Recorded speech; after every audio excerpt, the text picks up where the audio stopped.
Mga ka-Prime, handa na ba kayo? Kasi ngayong araw, mag-uusapan natin ang pinakabagong balita sa NBA. Mga trade, kontrata, rules, at comeback stories. Siguradong papawaw sa inyo.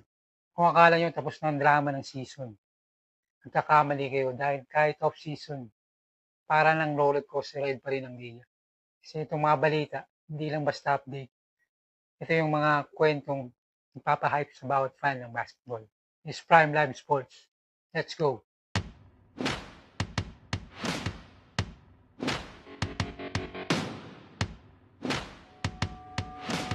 Alam niyo yung pakiramdam na kahit off-season pa lang, parang hindi ka makahinga sa dami ng nangyayari. Mga kontrata, mga trade, mga bagong rules, at mga comeback stories na parang galing sa pelikula. At ngayong linggo punong-puno ng ganitong kwento ang liga. Kaya relax lang kayo. Kwento ko sa inyo ang pinakamainit na balita ngayon sa NBA. Unahin natin sa San Antonio Spurs. Noong nakaraan season ng phenom na si Victor Wembanyama biglang natigil sa paglalaro. Blood cut sa balikat, malaking blow. Pero may isang veteranong sumalo. Tahimik, hindi flashy, pero effective. Bismack Biyombo. Guess what? Ngayon, pumirma uli siya ng isang taong kontrata. Hindi ito headline grabbing pero crucial. Dahil sa NBA, minsan ang totoong bayani, hindi superstar. Minsan, sila yung veterano handang tumulong kapag kailangan. Sa Golden State Warriors naman, Jonathan Kuminga, sabi niya, kaya daw niyang maging multiple-time All-Star. Bold, di ba? Pero ito ang mas matindi. Pinag-iisipan niyang pirma ng qualifying offer. Pag ginawa niya yun next year, unrestricted free agent siya. Walang control ang Warriors kung saan siya pupunta. Parang sinasabi niya, I'm betting on myself. High risk, high reward. Kung tama siya, superstar status. Kung mali siya, career in jeopardy. Para sa Warriors, yan ang malaking tanong. Future ba si Kuminga o huling kabanata? Ngayon, ito ang underdog story. David Moaka, isang 6'11 na player mula Hong Kong. Walang big school, walang spotlight. Pero ngayong linggo, pumirma ng kontrata sa Brooklyn Nets. Partial guarantee lang oo. Pero isipin nyo, isang player mula sa Hong Kong, biglang may chance sa NBA. For him, this is once in a lifetime.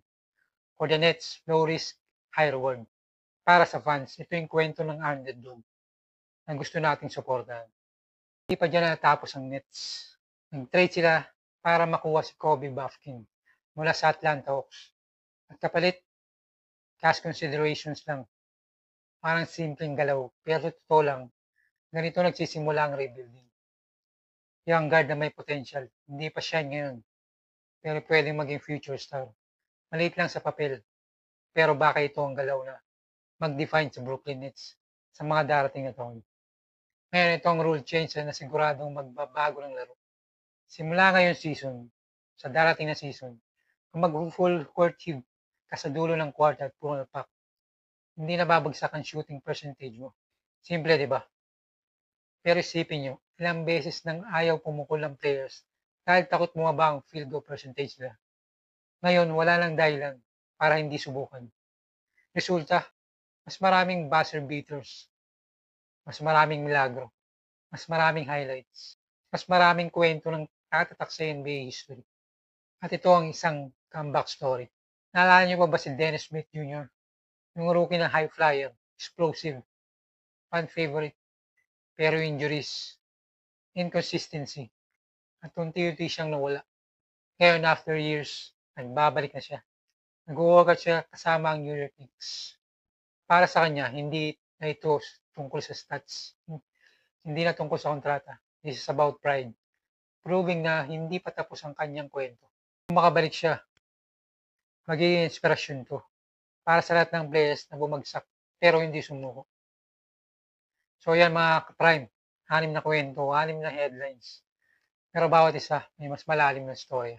Isang veterano na bumalik, isang bata na tumaya sa sarili, isang underdog na galing Hong Kong, isang prospect na binili, isang bagong rule na magbabago ng laro, at isang comeback na parang pelikula.